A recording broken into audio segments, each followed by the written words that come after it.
अरे दहेज न ले था जिल्ला बस केवल लड़की तुरंत जाता तुरंत ले आवा मंदिर में शादी कर बिया चला जावे हमका दहेज में चाहिए। उनके पास सारा चीज भरा जा रहा है, दूसरे घर में रहा थे।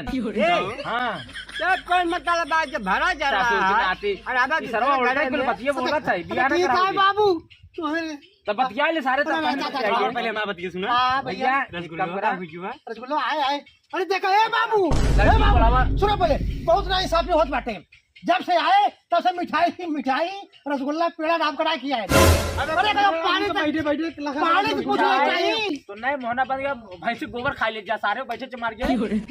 बात सुना क्या चीज नहीं नांगा चड्ढी वाले में कहा हमारे यहाँ लड्डू कुल ना चला रसगुल्ला गुलाब जामुन मैंने मैं जब सीधा हिंदू चला कोपो सो खाते कोपा सोसो खाता देखा ससुर जी मिल रही है ससुर जी एक घरवा चला बाटे बिना चड्ढी के चड्ढी करो कलर के बाद उसमें बाटे हम। अच्छा